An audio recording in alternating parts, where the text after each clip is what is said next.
In old age, focus on yourself and stay silent. Here comes a time in life when the noise outside no longer deserves the volume of our attention. That time is old age. Not a curse, but a crown. Not a closing, but a clarity. You see, when we are young, we rush to explain ourselves. We argue to be understood. We stretch ourselves thin, trying to prove we are worthy of love, of attention, of belonging. But in old age, no, my friends, in old age, we don't owe anyone an explanation. We owe ourselves peace. We don't chase people or opinions.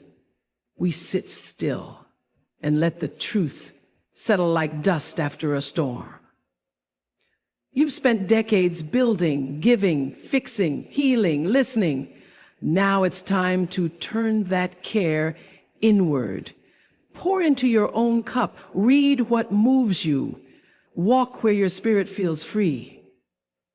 Rest, not just your body, but your soul. And yes, stay silent. Not because you have nothing to say, but because not everything is worth saying. Silence in old age is not weakness, it is wisdom. It is knowing when to speak and when to simply smile, nod, and let life move on. You are not here to fight every battle. You are here to feel the sun on your skin, hear your own breath, and remember that peace is a choice you make every single day. So when people come with their drama, their judgments, their noise, don't engage. Smile gently, withdraw kindly, and stay rooted in your truth. Because in old age, it's not about being seen. It's about seeing yourself clearly, kindly, and completely. Focus on yourself, stay silent, and watch how life starts speaking to you in the language of peace. There is a quiet power that comes with age, a shift in energy, a softening of urgency. You start to realize something profound. You no longer have to explain yourself to anyone. Let that sink in. You no longer have to prove your worth, your value, your intentions, or your choices. You don't need to justify why you didn't call back, why you walked away from certain people, or why you finally chose you. Because the truth is, for most of your life, you may have been taught directly or silently that being good meant being available, that being loving meant always saying yes, that being respected meant being seen. But now, in this sacred season of life, you are learning something deeper. You are learning that peace is more valuable than praise, that stillness is more powerful than validation, and that being okay with yourself matters more than being liked by others. We live in a world obsessed with approval. We post, we share, we explain, and we overextend, hoping someone, somewhere, will say, "You're doing great." But my friend, what if you could say that to yourself? What if your heart could whisper, "I am proud of you," and that alone was enough? In old age, you are allowed, no, invited, to step back from the spotlight of others' expectations. You're no longer auditioning for acceptance. You've earned your place. And more importantly, you've earned your peace. Now, let me be clear. This doesn't mean you stop loving people. It doesn't mean you isolate or become cold. It means you stop chasing their validation as if your peace depends on it. It means you release the invisible weight of trying to be understood all the time. Because let's face it, not everyone will get you. Not everyone can. And that's okay. Sometimes people don't understand your silence, your boundaries, your detachment from the noise. That's not your problem to solve. That's your peace to protect. You see, when you prioritize inner peace, something magical happens. Your mind quiets down. You stop replaying conversations, stop writing imaginary comebacks in your head, stop wondering what they meant or how you looked. You begin to rest in your truth, in your values, in your presence. There's a saying, don't light yourself on fire to keep others warm. And in old age, it finally clicks. You've done enough. You've given enough. Now it's time to preserve your flame. For you, let the younger ones hustle for validation. Let them learn. Your job now is not to perform, it's to be, to breathe, to observe, to enjoy the sunset without needing to post it, to make a decision and not explain it, to say no without a paragraph. This is not selfishness. It is self-return. You are returning to yourself, your needs, your rhythm. And that return is sacred. There will be people who misunderstand your peace as distance, who call your silence cold, who see your boundaries as rejection. But the truth is, when you stop needing approval, you start living authentically. You start dressing for comfort, not for compliments. You start speaking only when it adds value, not when it's expected. You begin choosing peace over performance, and that, my dear, is liberation. So if you find yourself in the later years of life wondering whether you should have done more to please others, pause. Ask yourself instead, am I at peace with who I am now? That's the question that matters. That's the question that holds the real weight. Let go of the idea that peace is something you have to earn. Peace is not a reward for being agreeable. Peace is your birthright. And in your older years, it becomes your daily choice. So when someone tries to pull you back into arguments, into guilt, into roles that no longer fit, smile gently, wish them well, and return to your center. Let the world run its noisy race. You've crossed many finish lines. You've spoken when it mattered. You've shown up when it counted. Now, let your silence speak for you. Let your peace do the talking. And when you wake up each morning, ask yourself, what can I do today to protect my peace? That is your real work now. Not approval, not applause, just peace. You show up for your children when they cry in the night and don't know how to say why. You show up for your partner when the weight of the world feels like too much for two hands to hold. You show up for your parents when time starts to fold their bones and memory slips quietly out the back door. You show up for neighbors, for friends, for colleagues, for birthdays, for emergencies, for last-minute favors. And somewhere along the way, you forget to show up for yourself. You forget that you too are a person who needs care, that your back gets tired not just from lifting, but from carrying emotions you never named, that your silence has sometimes been mistaken for strength when really it was just exhaustion, that you've been pouring from a cup that never quite gets filled back up, that age has a way of revealing truth that youth simply doesn't have time for. And here's one of them. There comes a time, beautiful, necessary, and non-negotiable, when you must begin to turn that care inward. Not because you're selfish, not because you've stopped loving others, but because love without balance becomes burden. And you weren't put on this earth to carry everyone while slowly losing yourself.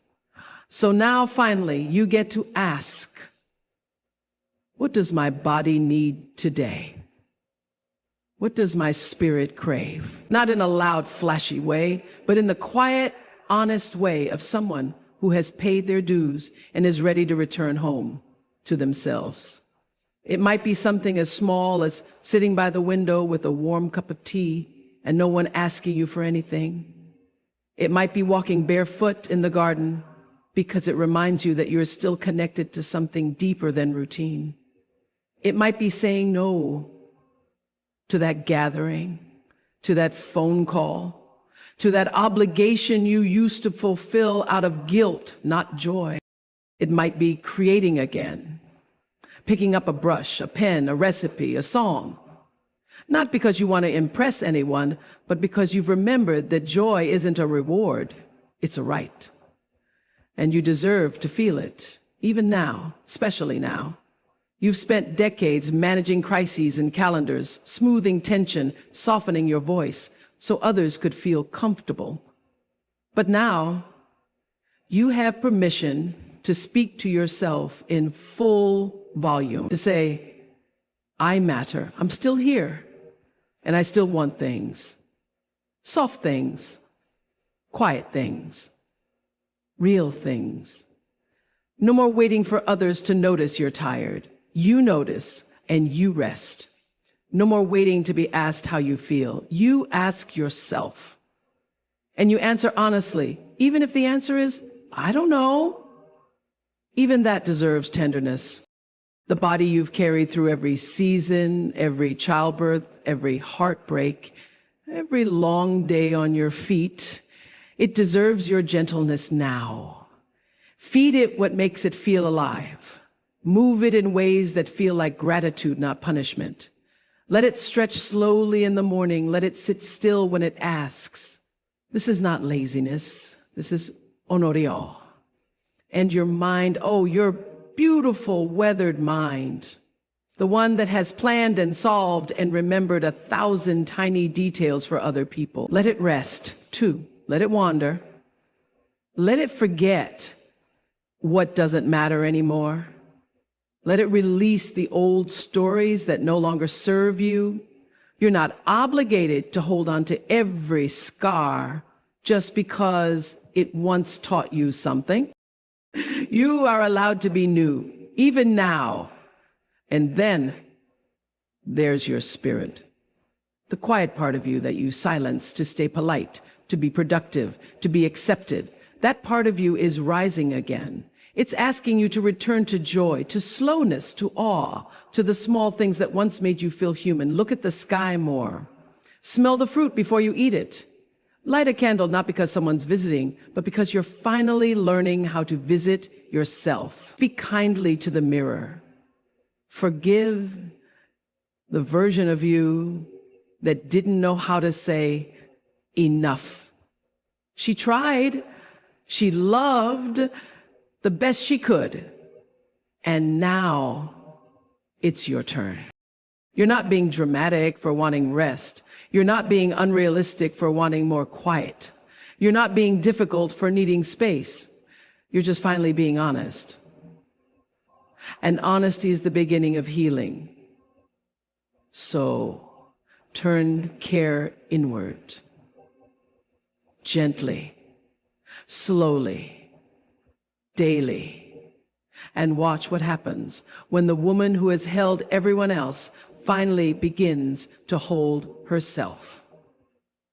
There was a time when you felt compelled to speak, to defend yourself, to correct the lie, to explain the part they misunderstood.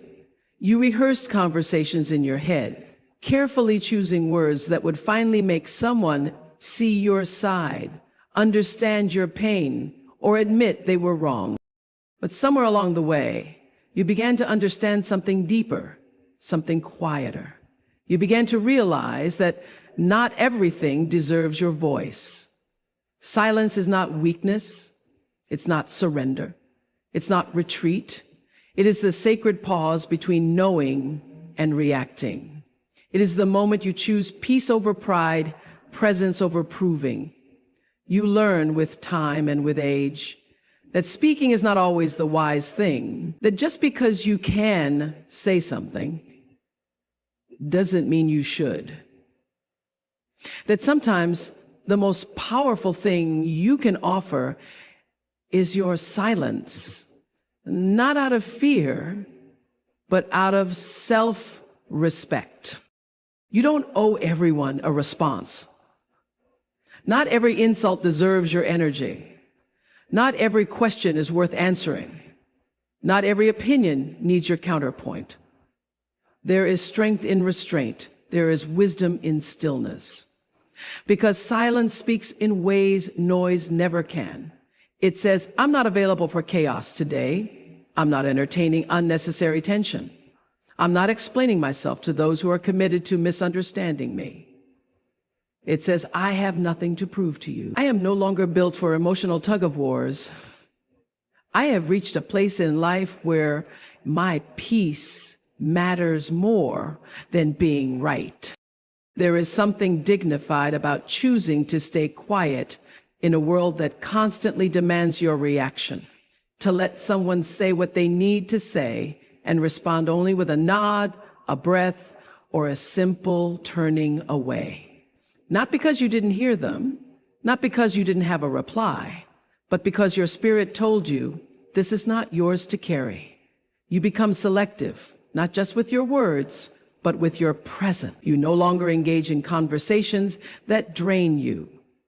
You no longer defend your choices to people who never cared to understand your path.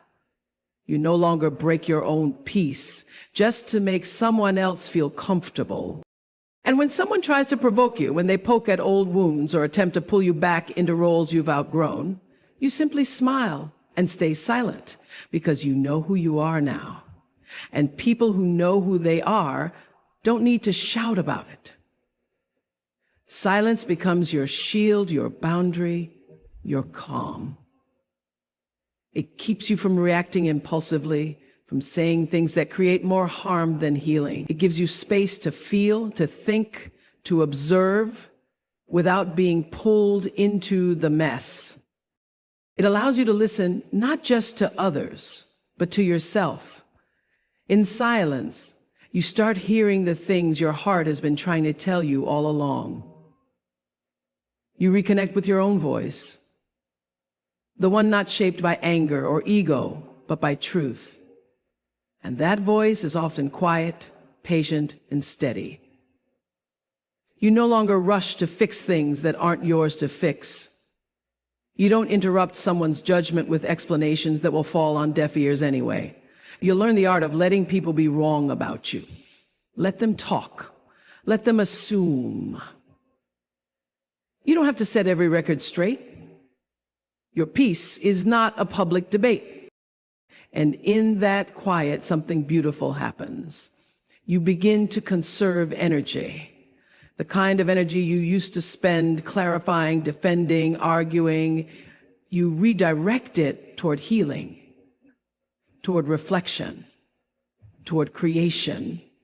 You use that energy to build yourself, to tend to the parts of you that were overlooked when you were too busy reacting to everything outside. Silence teaches you timing.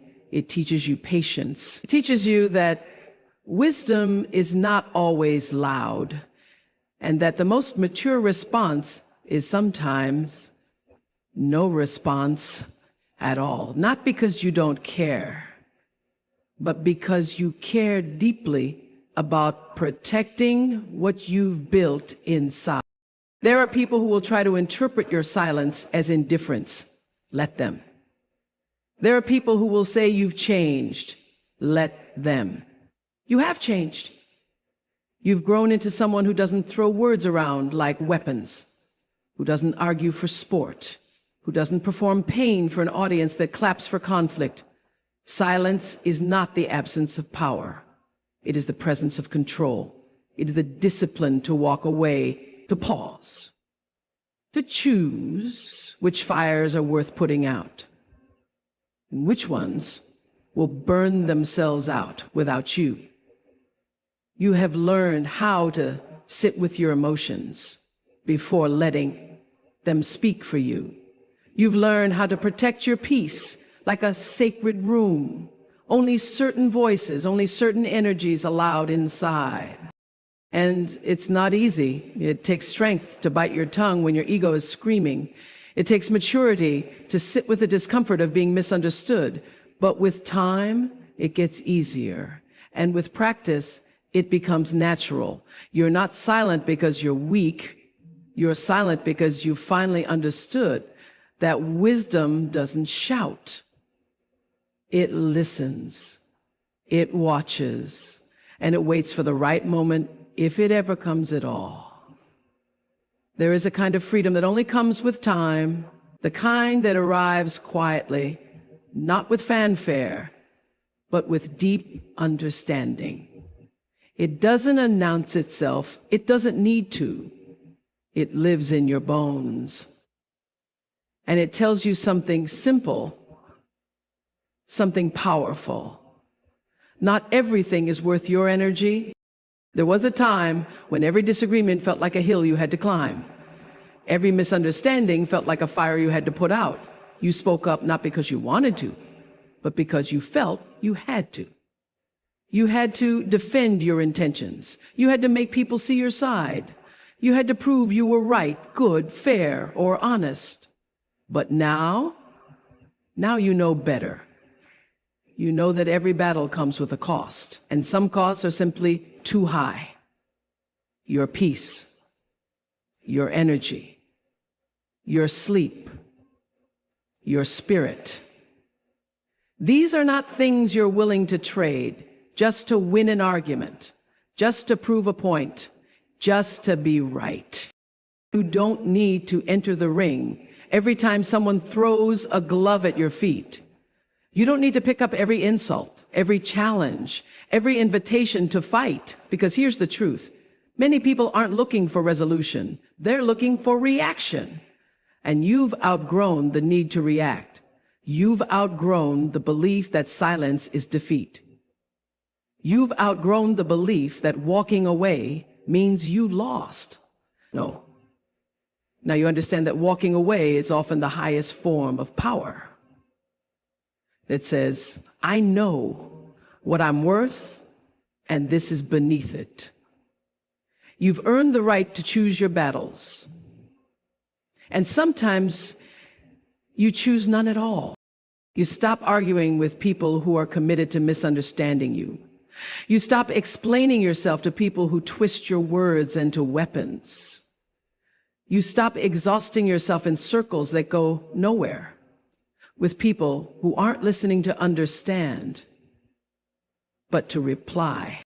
That kind of engagement is a younger person's game, fueled by ego, fear, and the desperate need to be seen. But age teaches you something more valuable than being seen. It teaches you how to see yourself clearly enough that no one else's opinion holds power over you.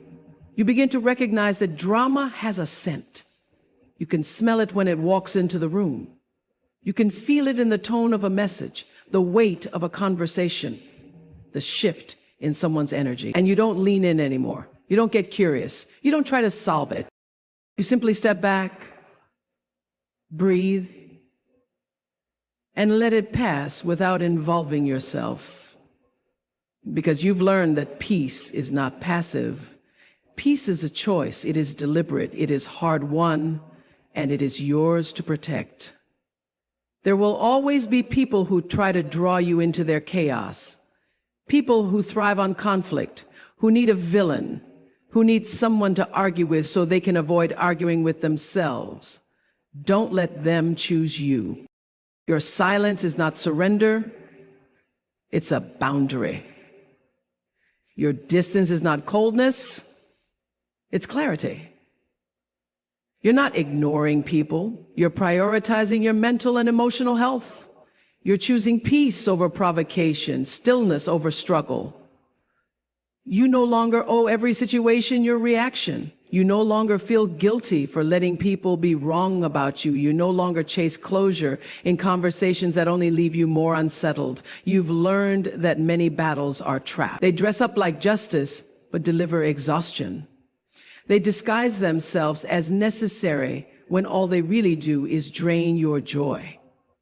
And joy is something you now guard like a sacred light. You've learned how to let people talk without needing to respond. You've learned how to hear criticism and say nothing. Not because it doesn't sting, but because it doesn't deserve space in your mind. You've learned how to disappoint people gracefully, to let someone think you're the problem without needing to convince them otherwise. Because if someone can't see your heart by now, they never will. And that's no longer your responsibility. Now you speak when it matters, not when it's expected. You choose clarity over chaos, calm over control. You save your voice for places where it can be heard without distortion, without resistance, where it matters. And when no such place exists, you stay silent. You go for a walk, you write it down, you pray, you cry. But you do not fight. Because your spirit has learned the difference between battles that lead to peace and battles that lead to pieces. It took years to learn that not everything broken needs your fixing. Not everyone angry needs your soothing. Not every mess belongs to you. And now that you've learned it, you're free to choose your battles. Or choose none at all. There comes a moment in life, not marked by age, but by experience, where you stop looking outward to define who you are, where the noise of the world fades just enough for you to hear the sound of your own truth. And in that moment, something sacred begins, the journey of seeing yourself clearly and kindly. For so long, you were shaped by expectations. What people thought you should be, how you should act, what success should look like, how love should feel, when to speak, when to stay quiet. You carried labels: daughter, mother, partner, worker, helper, peacemaker. And in wearing all those roles, you often forgot to ask, who am I? When no one is looking. Now in this season of life, you finally have the chance to ask, to sit with yourself, not the version that's been performing, surviving, pleasing, but the real you, the woman underneath it all, the one who's been waiting patiently to be noticed, not by others, but by you. Seeing yourself clearly means facing your own reflection without the filters of judgment or comparison. It means no longer hiding your softness or your strength. It means acknowledging the ways you've grown and also the ways you're still growing. It means holding the truth of your life, not with shame, but with grace. You are not a sum of your mistakes. You are not a list of regrets. You are not a story someone else told about you. You are your resilience. You are the wisdom you earned through heartbreak and healing. You are the quiet strength that got you through days you thought would break you. You are the laughter that returns when you thought it never would.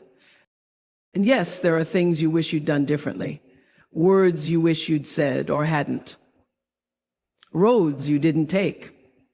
But when you see yourself kindly, you stop using your past as a weapon against yourself. You begin to understand that woman did the best she could with what she knew. And even when she stumbled, she got back up again and again. And she deserves your compassion, not your criticism. This is not the time in life to seek validation from others. You've done that. You spend years trying to be good enough, smart enough, kind enough, quiet enough, strong enough. You've looked for approval in eyes that didn't know how to give it, but now you get to give it to yourself. You get to say, I am enough. Not because you've done everything right, but because you've shown up day after